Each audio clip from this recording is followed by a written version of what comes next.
grandes gueules, elles sont là, elles sont en place sur RMC. RMC Story depuis 9h ce matin et jusqu'à midi pour commenter l'actualité. Le grand oral, c'est Maryse Evangépé que vous écoutez avec plaisir, notamment chaque après-midi avec le camarade Moscato, notre copine des RMC Sport, qui revient avec ce livre, l'ancien athlète, Maryse Evangépé, Révolte, les rebelles du sport. En fait, ce sont les grandes gueules, les sportifs qui, à un moment donné, ont été plus que des sportifs, ont été des militants d'une cause et qui, voilà, ils sont un peu sortis du rang, ces sportifs. Et on va en parler avec Maryse Evangépé. D'ailleurs, doit-on faire la politique quand on est sportif? C'est un peu une question qui se pose régulièrement, aujourd'hui même encore. On en parlera avec Maryse, ça sera tout à l'heure à 11h40 pour le grand oral. Mais pour l'heure, intéressons-nous de près à ce qui se passe du côté de ces médecins qui décident délibérément de refuser de soigner des patients bénéficiant de la CMU. Elle m'a dit ça me fait trop de paperasse, c'est compliqué pour les remboursements, donc pour cette fois-ci vous réglez pas la consultation, c'est pas grave, et pour la prochaine fois vous prenez rendez-vous avec une autre personne, quoi. On ne peut pas dire à tout le monde soigner les gens pour rien du tout. Il faut, puisque nous sommes payés à l'acte, que les actes que nous dispensons pour ces bénéficiaires puissent avoir une valeur économique suffisante pour qu'il n'y ait aucun problème financier pour pouvoir les soigner. Alors effectivement, des médecins qui refusent de soigner, ça peut paraître impossible, et pourtant ça existe. Selon une enquête, 9% des chirurgiens dentistes, 11% des gynécologues, 15% des psychiatres refusent de donner un rendez-vous à des patients qui bénéficient de la CMU. C'est illégal et discriminatoire, disent certains, notamment les associations qui sont montées au front. Alors c'est un testing qui a été mené en 2019 par le défenseur des droits auprès de 1500 cabinets médicaux. Jérôme Marty, toi, médecin généraliste, tu nous as alerté sur ces chiffres. On va en parler avec Maxime Liédo et Étienne Libig. Tout d'abord, toi, personnellement, est-ce que tu as déjà refusé un patient CMU? Non, mais moi je suis un secteur 1 en plus. C'est-à-dire que je ne fais pas d'honoraires complémentaires, ce que les gens appellent les dépassements d'honoraires. On va voir qu'on va en parler, c'est principalement ce secteur-là, dans des zones territoriales précises. Donc le secteur 2 où ces phénomènes explosent. Pourquoi ? Il y a plusieurs causes. La première, c'est qu'il est évident qu'aujourd'hui, dans certains quartiers de Paris, au regard de la hauteur des charges inhérentes à la gestion d'un cabinet médical, on ne peut pas prendre en charge un certain nombre de patients à perte. Or, l'État, par le blocage des actes, impose aux médecins, en quelque sorte, de prendre ces patients à perte, ce qui met en péril l'activité. Et alors, donc, moi, je veux comprendre. Ensuite, ça, c'est pas... Non, mais pour comprendre, parce que ce point de vue, parce que c'est un des arguments avancés notamment par le médecin qu'on vient d'entendre. C'est-à-dire que quand un médecin soigne un patient CMU, il est payé combien, ce médecin? Il est payé le tarif de base. C'est-à-dire s'il est spécialiste, 23 €. Donc il est moins bien payé pour le spécialiste qu'avec un autre patient. Et surtout, ce qu'il faut comprendre, c'est que le médecin qui est un secteur 2 a des cotisations et des charges plus importantes que le médecin qui est un secteur 1. Et ces charges sont toujours là, que son patient soit payé CMU ou pas, il paye les mêmes charges. Voilà. Donc en fait, si je comprends bien, la société fait payer aux médecins la prise en charge de la précarité. Oui, en quelque sorte. Mais ensuite, il n'y a pas que ça. Il y a le fait que on peut pas le nier, que le fait que ce qui est gratuit, en quelque sorte, induit un certain consumérisme. Et tu t'aperçois qu'un certain nombre de patients CMU prennent des rendez-vous et n'y vont pas. Mais n'y vont pas, non pas des fois parce qu'ils l'ont décidé, mais parce que les problèmes qu'ils connaissent et qui sont là aussi inhérents à leur statut social fait qu'ils ne vont pas pouvoir venir à cet instant et ils ne vont pas décommander. Et donc quand le médecin a pris 4, 5, 6 la paire en quelque sorte, il dit non la prochaine fois. Ensuite, tu as d'autres patients qui arrivent et qui n'ont pas leur carte CMU à jour, qui n'ont pas leur papier, ce qui fait que ça va poser des problèmes de gestion administrative extrêmement importants. La CMU, c'est pour qui en fait? Parce que moi j'ai été surpris du nombre de bénéficiaires de la CMU complémentaire. C'est 5,5 millions de patients. Oui, mais c'est tous les patients qui ont des difficultés économiques. Mais à quel moment tu as la CMU en fait? Quand tu alors je n'ai pas le chiffre exact, mais quand tu as un certain niveau économique. Aujourd'hui, avec tous les gens qui sont dans des boulots précaires et qui sont dans des petits salaires, peuvent bénéficier de la CMU. Oui, parce que tu peux pas, tu bénéficies de la CMU. Alors, est-ce que c'est choquant ou est-ce qu'on peut comprendre le médecin qui, effectivement, lui, doit bien quand même vivre, payer ses charges, etc., refuse ce patient? Comme l'explique Monsieur Marty, il y a quelque chose qu'on comprend. Mais moi, je veux dire, il y a un véritable problème avec la médecine de ville. en général, d'ailleurs, tous les urgentistes qui sont venus ici nous expliquer le problème disaient tous qu'il y avait un véritable souci avec la médecine de ville. La non prise en charge des malades après une certaine heure, la non prise en charge le week-end dans des villes comme la mienne, où c'est quand même des grandes villes de presque 50 000 habitants, où il y a 37 ou 47 médecins, je ne sais plus le chiffre, on ne peut jamais avoir un médecin le week-end. C'est impossible. Donc on est obligé d'aller aux urgences quand on a un souci, par exemple. C'était un des problèmes qui a été abordé. Personnellement, quand j'ai eu ma luxation de l'épaule que je suis allé voir un chir qu'on m'avait conseillé à l'hôpital, un chirurgien qu'on m'avait conseillé. Le gars m'a demandé de l'argent liquide pour me faire mon opération. Il m'a demandé 700 balles en liquide pour faire l'opération. Tu lui as donné ? Bah bien sûr que non. Bah, ça, mais je lui ai dit, je suis pas en Roumanie. Et ton épaule alors ? Bah, j'ai toujours ma bosse, voilà. Et je lui ai dit, va te faire voir. Je suis pas en Roumanie parce qu'en Roumanie c'est comme ça, les gens se baladent. Va te faire voir chez les Roumains. Tu lui as dit. Ça, c'est pas normal. Et je peux te dire pire que ça. Je peux te dire que dans un hôpital parisien où mon fils est allé quand il venait de Chine, il avait plus de sécurité sociale. Le chir, j'ai fait un article. Le chirurgien a proposé de l'opérer au noir entièrement et de le faire dormir dans l'hôtel en face. J'ai fait un article là-dessus. Attends.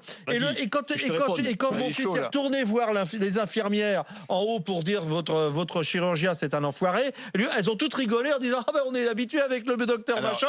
Il fait toujours ça. Sauf que ça se passe porte de la Chapelle et que c'est l'endroit où il y a tous les gens qui n'ont pas de papier. Avant de faire réagir Maxime qu'on n'a pas encore entendu et Jérôme qui voulait rebondir sur ce que disait Étienne, il y a Rachida Rosé qui est rhumatologue à Paris et qui nous a appelé parce que elle refuse justement des patients CMU. Elle va nous expliquer pourquoi. On va l'entendre tout de suite. Bonjour. Oui, bonjour. Alors c'est vrai que ça peut quand même être choquant d'imaginer qu'un médecin refuse des patients. Alors, c'est pas un vrai refus, si vous voulez, c'est une régulation. On refuse jamais de patients et puis on n'a pas vraiment de façon de raison de les refuser. C'est une régulation, à savoir que les gens qui sont à la CMU, quand ils viennent voir par un rhumatologue, on est dans un parcours de soins, donc ils doivent être adressés. Donc certains viennent sans être adressés, en accès direct, comme s'il n'y avait pas besoin d'avoir un courrier ou être adressé. Donc c'est plutôt une régulation. Après, les autres qu'on régule, c'est plutôt lorsqu'on a des patients en CMU, on travaille ou en ACS, c'est à peu près le même principe. Lorsqu'on est en secteur 2, on travaille à perte. On accepte de le faire, mais on ne peut pas avoir la moitié de sa consultation en CMU. Donc il y a une régulation chez certains collègues, dont moi, si j'avais par exemple 5 sur 10 de mes patients qui étaient en CMU, je serais obligé de les répartir sur la semaine ou sur le mois. Parce que quand vous avez un patient CMU, forcément vous êtes moins bien payé. On n'est pas moins bien payé, on travaille à perte. Je vais vous donner un exemple. Moi, ma consultation est autour de 70 €. Je suis en secteur 2. Il me reste à peu près entre 20 et 30 € une fois que j'ai pas payé mes charges et mes cotisations sociales.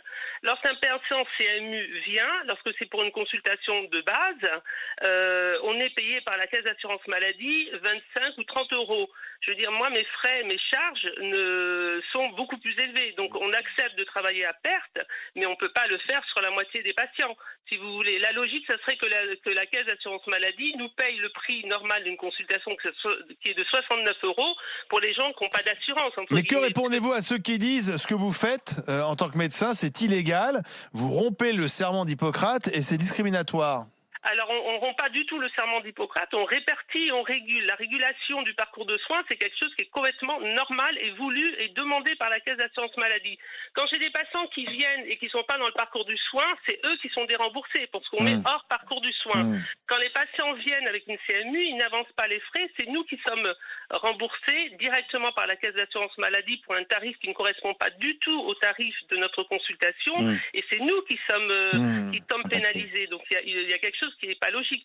Donc quand on dit refus, c'est pas un refus, on régule. Mais c'est le système qui n'est pas logique en fait. On fait peser aux médecins finalement la prise en charge de la précarité. Moi je vais vous donner un autre exemple qui est très choquant. Par exemple, les médecins qui sont... moi je suis rhumatologue, je fais des ponctions de genoux. Alors la ponction de genou, quand vous venez chez moi, elle est remboursée par la Caisse d'assurance maladie 47,08 €. Lorsque vous allez voir un médecin de secteur 1, c'est remboursé 60,30 €. Donc la logique serait que quand j'ai un patient CMU qui vient et à qui je fais une ponction, je devrais au moins être remboursé sur la base de 60,30 €. Et ben c'est refusé. C'est remboursé sur la la base de 47,08 €. Donc il y a une discrimination voulue à l'égard des médecins du secteur 2, à qui on demande en plus de ça de prendre en charge des patients pour lesquels on travaille en perte. À savoir que de toute façon, ces patients, on les prend en charge. Je veux dire, s'il y a peut-être 10% de négligence et autres, 90% de mes collègues et 90% des patients en CMU sont pris en charge. Ils ne sont pas refusés, ils sont régulés. C'est quand Ils sont même régulés, ils différent. sont pris en charge par d'autres. Jérôme Juste Marty. deux réflexions. Quand on regarde l'enquête et l'article du Monde, on nous parle de professions médicales qui sont notamment les psychiatres et les gynécologues. On rappelle que les psychiatres et les gynécologues sont les deux professions qui sont en train de disparaître. Oui, absolument. Donc ceux qui restent, effectivement, ils sont en secteur 2 parce qu'il n'y a que cette façon pour eux de s'en sortir. Et si on leur impose en plus de travailler à perte, ben, ils vont totalement disparaître. Puis la Alors là, vous aurez le drame de la bien psychiatrie sûr, avec les gens dans les rues. C'est ça. Parce qu'ils ne peuvent pas être pris en charge. Donc Absolument. il faut qu'on se dise ça. Et ensuite, sur les chiffres, on nous dit qu'il y a 111 plaintes reçues par les France Asso Santé et 600 par l'assurance maladie. Je rappelle qu'il y a 500 millions de consultations. Ce qui veut dire que les 500 millions de consultations. Ce qui veut dire que les gens qui ont porté plainte, c'est ceux qui ont vraiment eu des problèmes. Les autres, ils ont eu leurs consultations qui n'avaient pas été prises en charge, on ne les a pas reçues, mais certainement, ils ont trouvé un autre médecin ensuite et donc ils n'ont pas apporté le PET. Ceux qui ont porté le PET, c'est ceux qui ont eu le problème. Mais c'est infime au regard du nombre de Mais vous voyez, la France se veut généreuse et l'État se veut généreux, mais toujours en faisant peser cette générosité sur des professions. C'est Sur des important ce que professions. tu dis sur la question de la psychiatrie, parce qu'on voit bien que, Oui. on voit bien qu'en plus, je connais un petit peu le milieu. Beaucoup de gens CMU vont en psychiatrie aussi parce que c'est associé à des tas de problèmes Bien sûr. et que c'est des traitements très longs et qui demandent beaucoup d'investissement de la part du soignant, j'ai envie de dire. Et comme tu le dis, c'est des professions qui sont en train de disparaître, donc qui n'ont pas le choix. Et effectivement, c'est plutôt la question, c'est plutôt cette question-là. On sait qu'on a voulu faire disparaître les gynécologues et on l'a voulu le faire. Et aujourd'hui, ça Les manque. pédiatres aussi, il y a Les plus beaucoup de pédiatres. Et hein. on fait Mais c'est le disparaître. problème de la responsabilité et on fait professionnelle, avec des assurances qui ont disparaître explosé et des actes qui sont Et la restés au même prix, psychiatrie en donc, France disparaît. Je rappelle que la moitié des personnes en prison devraient être suivies en psychiatrie. Je remercie notre rhumatologue de Paris. Merci d'avoir expliqué précisément pourquoi vous deviez parfois refuser pour une meilleure régulation des patients CMU. Maxime, on t'a pas encore entendu. Non, mais c'est les explications qu'on vient d'entendre, ou de la part de Jérôme, ou de la part de notre auditrice, est révélateur en fait d'un problème français qui est le talent pour créer des machines à gaz. C'est-à-dire que tout ce que veut faire le pays pour soi-disant en fait aider des personnes, à un moment ou un autre, ça pèse sur des personnes. Et le problème de la médecine et même de toutes les activités en quelque sorte reliées à la médecine, la psychiatrie et autres sont en France très très maltraitées. Tu l'as dit, les psychiatres n'existent plus. On a ce problème notamment avec les prisons. À chaque fois quand on parle, plein de gens sont mis en prison alors qu'ils devraient être en hôpital psychiatrique, qui fait gonfler les prisons. Donc en plus, c'est un problème à des milliers et aux urgences. C'est un problème qui est relié à des milliers de problématiques en France. Et ce qu'on ne dit pas, et à mon avis pas assez, c'est-à-dire qu'aujourd'hui le médecin est quand même très maltraité en France et dans l'opinion publique. Il devrait être à notre merci. Pour une partie des Français, le médecin, la rhumatologue, le médecin généraliste, ce sont des privilégiés. Exactement. Je me souviens très bien que quand il y avait des débats sur est-ce qu'il faut leur donner 23, 24 ou 25 euros, quand certains comme moi je pouvais faire en disant mais je trouve que les médecins sont pas assez payés par rapport à ce qu'ils font, dire vous rigolez ou quoi? Moi je le. Mais toi, je dis oui, mais la compétence ça se paye. Moi je l'affirme et je signe. Non, mais seulement la compétence enfin non seulement ça se paye, les études, etc. Mais en effet, en France, les médecins et le monde médical en général est très maltraité et pas assez payé. Dans un instant, Simon, au 32-16, visiteur médical, qui va nous expliquer aussi que beaucoup de patients CMU n'honorent pas les rendez-vous et au bout d'un moment, ça agace les médecins. A tout de suite sur RMC Story. RMC, 9h midi. Les grandes gueules.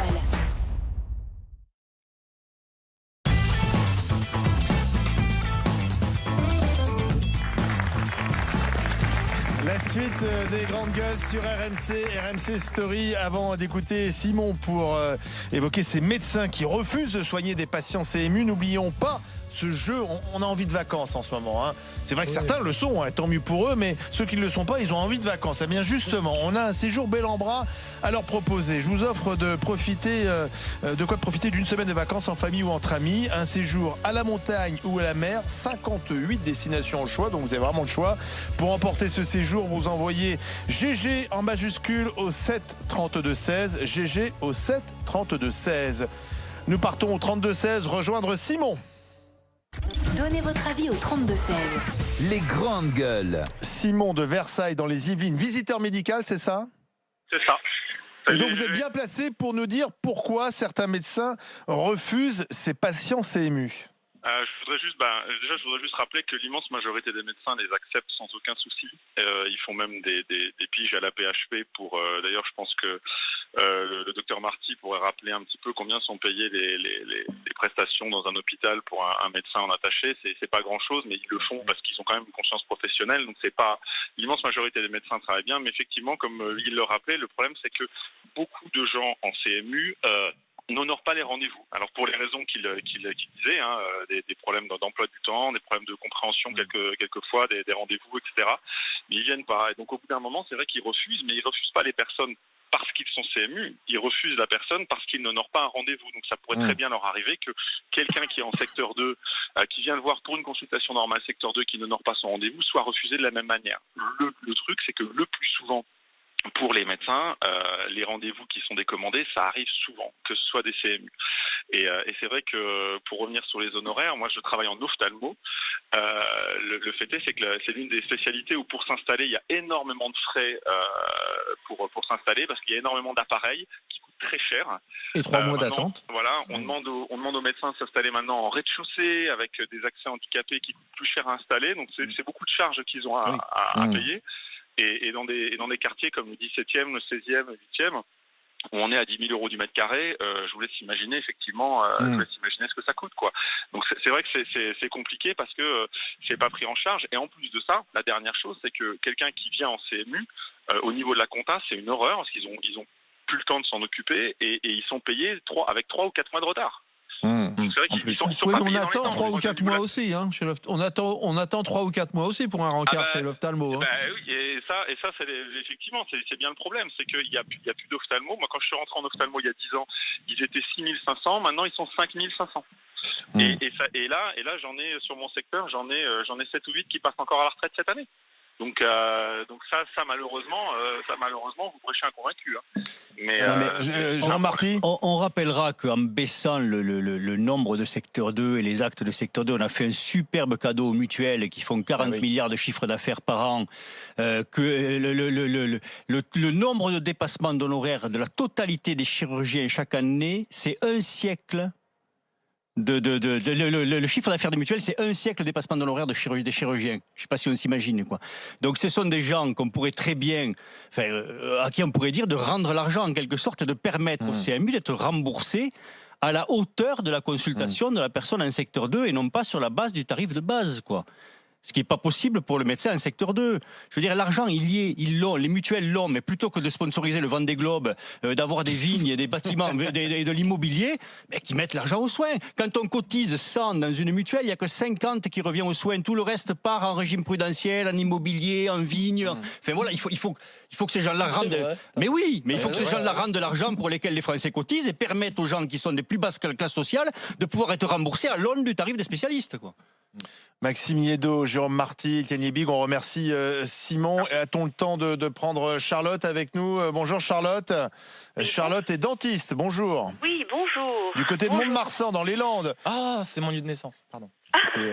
Voilà, c'est Mont-de-Marsan dans les Landes. Est-ce que vous avez déjà soigné les dents de Maxime Yeddo, Charlotte? Dites oui, comme ça, non, dites oui. C'est privilège. Vous n'avez pas eu ce privilège. Je ne sais pas si c'en est un, mais bon. Charlotte, revenons à nos patients CMU. Est-ce que ça vous est arrivé, en tant que chirurgien dentiste, de refuser ces patients? Bien, écoutez, moi, c'est un petit peu particulier parce que je travaille en mutualité. Ça veut dire que, je n'ai pas de frais de prothèse. C'est-à-dire que, il faut savoir que lorsqu'on soigne des patients CMU, nous, les dentistes, les prothèses sont dévalorisées en quelque sorte. Le prix des prothèses est déprécié. Donc, nous perdons énormément d'argent. Mais pareil, dans le même temps, nous devons payer le prothésiste de la même manière que si nous soignons un patient non CMU. Donc évidemment, là nous perdons beaucoup d'argent, ça c'est certain. Moi en revanche, travaillant dans un cabinet mutualiste, je ne perds pas d'argent puisque le cabinet mutualiste paie, si vous voulez, la structure paie les frais de prothèse. Donc moi je prends les patients CMU. Mais je comprends mes confrères et mes consoeurs libéraux qui rechignent bien sûr. Voilà. Vous les comprenez? Parce que quand on entend, sincèrement, quand moi je lis ces chiffres, je me dis, c'est bizarre que des médecins refusent de soigner. Comment, pardon? Moi, quand j'ai vu la formation et quand Jérôme Marty nous en a parlé ce matin, je me dis quand même, c'est bizarre ces médecins qui refusent de soigner. Notamment les gens précaires. Mais il ne s'agit pas de refuser. Il faut comprendre aussi à un moment donné que voilà, nous avons des frais aussi, les professionnels de santé, très très importants et on y perd. Enfin, si à un moment donné on soigne à perte, excusez-moi, mais pourquoi se lever tous les matins? Enfin, je veux dire, à un moment donné, nous aussi on va aussi renoncer à se lever tous les matins. Qu'est-ce qu'on pourrait faire alors? Il faut trouver des solutions parce que si là c'est un constat. Qu'est-ce qu'on pourrait faire pour que ces patients CMU puissent être pris en charge, que le médecin puisse s'y retrouver et que tout le monde soit content à la fin? Écoutez, moi je les soigne puisque encore une fois je n'ai pas les mêmes prix que les libéraux, mais je ne sais pas ce qu'il y a à faire. Après, je sais aussi que c'est un faux problème. Je pense que les gens qui n'ont pas beaucoup d'argent, je vois dans les Landes par exemple, quand on propose un devis aux gens, ils ont la possibilité d'aller au Conseil général demander une petite aide qu'ils obtiennent. Ils ont la possibilité d'aller voir leur mutuelle qui peut proposer un fonds de soutien. Franchement, les gens quand même arrivent à se faire soigner. Chez nous. Voilà. Voilà. Merci Charlotte pour ce témoignage. 32-16. Jérôme Marty. Il faut que la France se donne les moyens de ses ambitions en santé, ce qu'elle n'a plus depuis des années. Alors je suis désolé de parler tout le temps d'argent et on va encore me le reprocher, mais la France n'a pas les moyens de ses ambitions. On est sous un régime qui s'appelle l'Objectif national des dépenses d'assurance maladie qu'a mis en place M. Juppé en 96 et qui encadre toutes les dépenses du soin, y compris les rémunérations et les tarifs des médecins, des infirmières, des aides-soignantes, etc. Et qui fait qu'aujourd'hui, notoirement, de l'aide-soignante au médecin, on a un personnel hospitalier comme en ville qui est sous-tarifé parce que l'ONDAM est trop bas et encadré trop bas. Ça fait quand même beaucoup d'argent sur la table, Jérôme Marty. Mais c'est beaucoup d'argent sur la table. Oui. Pourquoi faire pour ni plus ni moins créer de la richesse dans ce pays? Parce que quand tu soignes les gens, tu les réinjectes dans le marché du travail, tu crées de la richesse. Quand tu mets des médecins, quand tu permets à des aides-soignants, des infirmières, etc. de s'installer, tu vas créer des écoles, tu vas maintenir les écoles, des commerces, etc. Si on ne regarde que sur le coût, on perd. Tu ne peux pas parler uniquement des médecins sous cette forme-là de victimes d'un système. Non, c'est pas ce que les médecins refusent de s'installer dans les endroits un peu isolés ou dans les villes. J'irais, toi. Mais j'irais pas. Bon, voilà. J'irais pas. Mais pourquoi tu veux mettre des médecins là où tu irais pas? Stop. Je t'ai expliqué que moi, j'irais pas dans un endroit où il n'y a pas de troquet pour boire des spritz. Mais sauf que si on faisait la même chose avec les profs ou avec les gens, avec les flics. Alors, est-ce que les profs et les flics, on leur demande l'autorisation? Mais ils sont pas les fonctionnaires, les médecins. Mais justement, ils sont fonctionnariser les médecins. Il fait une proposition. Bien sûr, tu veux les fonctionnariser? Bien sûr que ce sont des fonctionnaires. À partir du moment où ils vivent avec de l'argent public, de la redistribution de l'argent public, ce sont des fonctionnaires. Je vais te dire, tu veux en faire des fonctionnaires? Mais même s'ils s'appellent pas fonctionnaires, ils en sont, puisqu'ils sont payés avec l'argent public. Jérôme Marty, t'es prêt à devenir fonctionnaire? Mais non, mais tu es fonctionnaire. Mais c'est vrai que ça marche bien en fonction publique. C'est toujours l'éternel raccourci. On n'est pas des fonctionnaires, on est payé par le patient. Le patient cotise à une assurance pour un risque et l'assurance rembourse le patient. Donc on n'est pas des fonctionnaires. On fait cette espèce de raccourci. Vous êtes payé quand même par la Sécu. Non, on est payé par le patient qui est remboursé lui par la Sécu à laquelle il cotise. Directement payé par la Sécu. Par contre, l'hôpital public, lui, a une mission de service public. Et on confond trop santé publique et service public dans ce pays. Par contre, quand tu regardes, si tu prends le problème des campagnes, les centres de santé où les médecins sont salariés du public, ils sont tous déficitaires et prêts à mettre la clé sous la porte. Pourquoi? Parce qu'ils se remboursent sur l'acte du médecin qui est coté à 25 €. Et à 25 €, ils ne peuvent pas rembourser le salaire. Ils ne peuvent pas. Allez, vous êtes très nombreux vraiment à nous appeler au 32-16 sur ce sujet. Ça vous passionne. On va terminer avec Julie de Castillon dans les Alpes-Maritimes. Bonjour Julie. Bonjour. Alors vous vouliez intervenir également dans notre débat. Pourquoi? Alors, parce que j'ai une amie qui vient d'intégrer en fait une équipe dans un cabinet médical d'ophtalmologie. Elle vient d'intégrer l'équipe des secrétaires. Et donc, elle est formée par la secrétaire qui va partir. Oui. Et en fait, elle s'est rendue compte très rapidement dans les premiers jours que lors de sa formation, la secrétaire qui partait mettait les rendez-vous des personnes avec la CMU beaucoup plus loin que quelqu'un qui n'avait pas de CMU. Mmh. Qu'est-ce qu'elle faisait d'autre? Elle les laissait patienter au téléphone de longues minutes, voire Oui, des petites ruses, quoi. Ouais, non, mais... Donc, alors, je ne sais pas si c'est un problème seulement de cette secrétaire. C'est ça d'être pauvre aussi. si c'est un problème juste de la secrétaire ou alors si c'est des consignes de la doctoresse, je ne sais pas. Mais en tout cas, alors mon amie qui, elle, était avec la CMU, puisqu'elle a 3 enfants et elle était sans emploi, ben ouais, ça l'a choquée, quoi. Enfin, comme moi, en tout cas. Oui, parce que là, pour le coup, autant dire très clairement, il y a un problème de régulation des patients CMU, on peut pas tous les prendre, mais faire exprès de faire poireauter le type... Un comportement indéfendable. Ça, c'est indéfendable. C'est indéfendable. Non, mais les pauvres, ils patientent partout. Mais évidemment. Mais chez le médecin, tout le monde patiente parce qu'ils sont débordés. Tu ramènes ça à la pauvreté. Mais oui, parce qu'il y a une réalité sociologique. Mais non, pas du tout. Mais pas du tout. Le temps n'est pas le même. Mais je te le promets. Je te promets que les temps ne sont pas les mêmes. En tout cas, il y avait un comportement qui est inacceptable de la part de cette secrétaire qui avait sans doute des consignes. Oui, bien sûr. Merci Julie pour ce témoignage. Je vous en prie, bonne Je vous envoie un journée. t-shirt des grandes gueules du côté des Alpes-Maritimes. Si vous voyez un type avec une casquette, un drôle de look, c'est Alain Marchal qui doit être... Ah ben non, il n'est pas là-bas, il est parti ailleurs. Oui, voilà. Je voulais dire du mal d'Alain Marchal d'une façon totalement gratuite. Et c'est tombé à l'eau. Mais on peut le dire aussi. On fera une émission spéciale peut-être demain. On va accueillir Éric Brunet maintenant. Sous vos applaudissements. Quel accueil. Éric Brunet, que vous retrouvez à partir de midi sur RMC tous les jours. Éric, salut, de quoi vas-tu parler? Eh bien, on va parler des musulmans de France. Parce que, tu sais, ça fait... Non, mais dans le débat sur la maîtrise des flux migratoires, le port du voile, etc., on est dans des débats souvent enflammés, avec, je le vois sur les réseaux sociaux, beaucoup de haine dans tous les sens.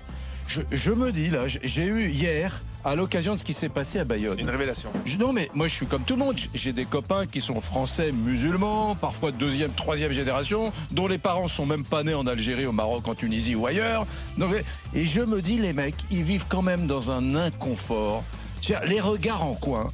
On n'en parle pas, c'est la petite violence insignifiante, quotidienne. Personne, moi je crois pas que, je crois pas, par exemple, à la multiplication des violences comme ce qui s'est passé à Bayonne. Bon, mais je parle pas de ça. Je parle des regards en coin, les débats scabreux, un peu dégueulasses. C'est dur et ça va être le thème de mon émission aujourd'hui, Brunet Neumann. C'est pas facile d'être un Français musulman. Parfois, faut oublier un peu les grands débats philosophiques, un télo, le port du voile, oui, non, est-ce que la sortie scolaire est une prolongation de l'établissement scolaire? Oublions ça et pensons simplement qu'il y a des hommes et des femmes, moi j'en connais qui sont des gens formidables, je dis pas que tout le monde est formidable, je dis que mes potes à moi ils sont formidables et que c'est pas facile pour eux d'être français musulmans dans ce doux pays de France. Voilà le truc que je voulais porter moi, homme de droite, aujourd'hui, dans Brunet Neumann sur RMC. Ça sera à partir de midi sur RMC. Dans un instant, le grand oral de Maryse Evangépé.